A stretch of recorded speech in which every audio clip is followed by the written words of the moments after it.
Véronique Louvagier. Merci, Monsieur le Président. Cette mission s'intitule « Égalité des territoires et logement ». Je voudrais m'attarder sur la mention « Égalité des territoires ». Il existe aujourd'hui une vraie difficulté pour développer des logements sur nos territoires ruraux, nos petites communes qui peuvent aller de 40 habitants, 100 habitants, 250 habitants. J'ai entendu, Madame la Ministre, votre souhait de relancer, d'amplifier le plan de construction avec une déclinaison territoriale. Et vous avez également indiqué que les inégalités persistent. Il a été rappelé par ma collègue Isabelle Le Callennec que l'élargissement du PTZ dans l'ancien serait en fait limité.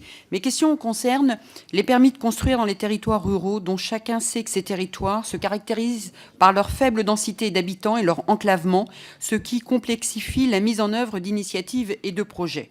Ainsi, certaines formalités liées à des projets de travaux d'extension sur des constructions existantes ont été simplifiées. Il a été porté notamment de 20 à 40 mètres carrés la surface des travaux pour laquelle le permis de construire n'est pas obligatoire. Cette règle concernant les zones urbaines.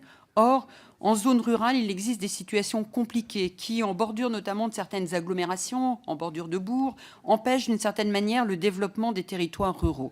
Donc mes questions sont les suivantes. Quelles mesures concrètes pourraient donc être apportées pour corriger cet état de fait ?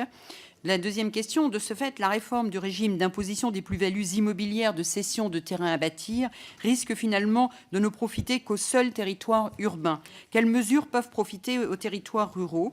Et la troisième question, quel est le soutien que vous apportez aux territoires ruraux pour corriger finalement les inégalités de développement sur ces territoires ? Question